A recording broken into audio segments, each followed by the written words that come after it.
तव कथामृतं तप्तजीवनं कविभिरीडितं कल्मषापहं श्रवणमंगलं श्रीमदाततं भुवि गृह्णन्ति ये भूरिदा जनाः।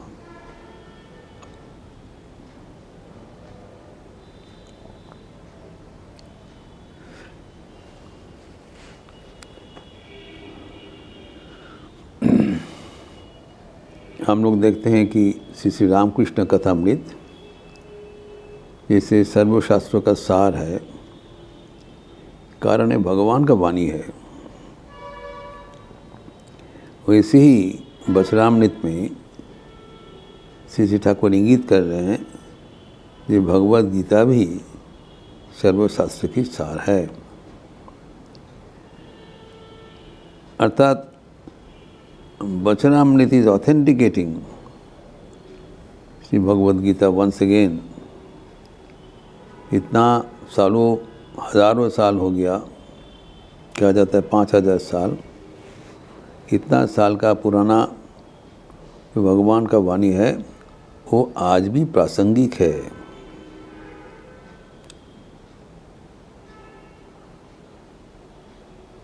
हम लोग देखे हैं कि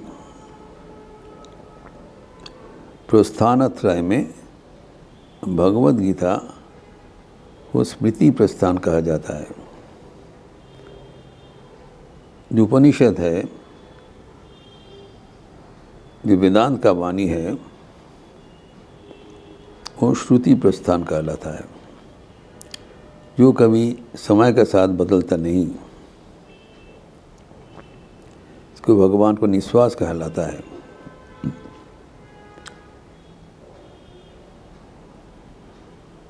जो श्रुत हुआ था पहले ऋषियों के माध्यम से, it was hard, it was revealed.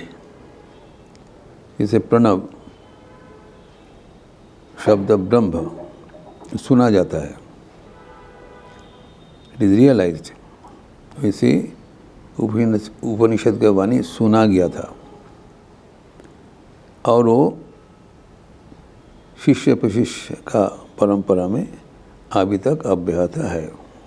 बाद में लिखित हुआ था, पहले it was being transferred through आवृत्ति ओनली, और आज भी और चिरंतन सत्य रूप से उसके कोई बदलेगा नहीं। सत्य में ही वजह थे, कभी बदलने वाला नहीं। पहले जैसे प्रासंगिक था आज भी प्रासंगिक है और बराबर रहेंगे। लेकिन वो जो वाणी है उसका विश्लेषण वो है न्याय प्रस्थान, अर्थात वेदांत सूत्र, ब्रह्म सूत्र, उसका विश्लेषण किया है। और भगवद गीता स्मृति शास्त्र, स्मृति प्रदान, स्मृति प्रस्थान, अर्थात वो हमारे व्यक्तिगत जीवन में कैसे अपनाएं, उस समय के साथ बदलता है। कंटेम्पोरेरी रिलीजन, तभी वो कंटेम्पोरेरी रिलीजन ठाकुर कहते हैं उसके भीतर अभी भी वो अव्याहत है, उसका प्रासंगिकता है। ये भी भगवान का वाणी है, जो भी हमका उद्धृत किया था।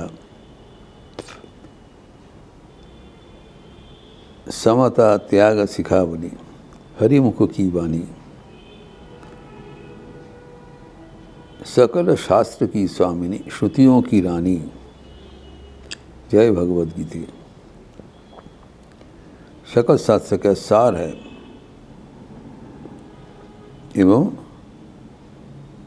श्रुतियों का एसेंस है, सार मर्म है, श्रुतियों की रानी। अभी ये बात भगवद गीता में स्वयं श्री कृष्ण कर चुके हैं कि ये जो उनके संवाद, ये सब प्रकार का मतभेद, सब प्रकार का संप्रदाय के लिए प्रযোज्य है। It's an universal message for all sects and all varieties of people. Bhagavad Gita में जो 7वां अध्याय है, इसमें प्रथम श्लोक में भगवान कह रहे हैं,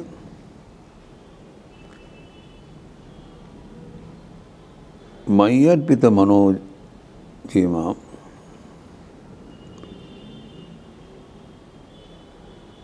जो हमारे ऊपर जो मन अर्पित किया है,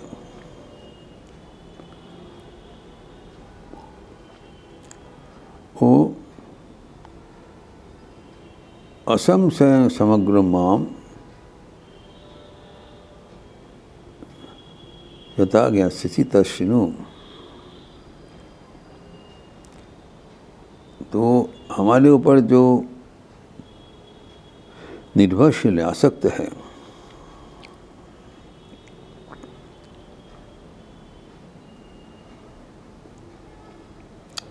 एवं जो हमें उपासना करते हैं, वो जो ये ज्ञान असंशय समग्रम, पूरा ज्ञान,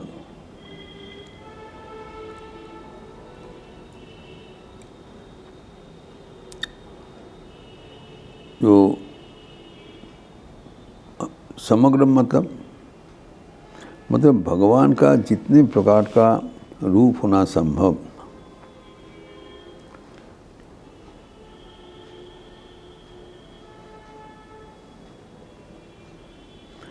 समस्त रूप संशयहीन होकर जैसे जान लेते हैं, वो बात हम सुन लो।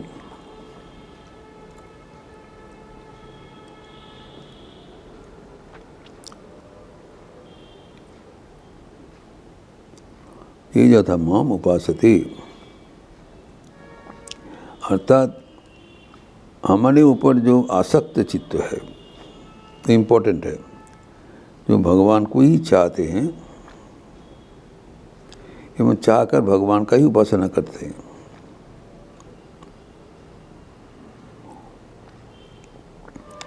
तो क्या उसका क्या फल होता है? वो समग्र हमारा रूप को भली भांति जान जाते हैं, अर्थात एक ही संवाद के माध्यम से सब प्रकार का शास्त्र अधिगत कर लेते हैं। और ये अध्याय का क्या नाम है? ज्ञान विज्ञान योग। ज्ञान और विज्ञान में फर्क क्या है? शास्त्रार्थ ज्ञानम ज्ञानम, जो शास्त्र में लिखा हुआ है, अक्षरिक ज्ञान, लिटरल मीनिंग ज्ञान है। तत् स्व अनुभव करणम विज्ञानम, लेकिन वो ज्ञान जब हम जीवन में उतारते हैं, उसको विज्ञान कहलाता है। ठाकुर इसका व्याख्यान करते हैं। गीता का व्याख्यान ठाकुर के वाणी से मिलता है। ठाकुर कहते हैं जो दूध के बारे में जानना, डेटा कलेक्शन, दूध कैसा है, रंग कैसे है, उसका प्रॉपर्टी कैसा है, ये ज्ञान है। लेकिन वो दूध हम जब लेते हैं, पान करते हैं, एवं उसमें हमारा रिष्ट पुष्टि मिलता है, बल पुष्टि मिलता है, वो है विज्ञान। अर्थात भगवान को बारे में जानना ज्ञान है। आज जब भगवान को अनुभव करते, तत्स्व अनुभव करणम, वो विज्ञान है। इसलिए स्वामी जी कहते हैं religion is realisation, being and becoming. Religion is not theoretical data, is transformation of life. इसको विज्ञान कहलाता है। और वो समग्र मतलब जो भगवान का जितने सगुण, साकार, निर्गुण, निराकार,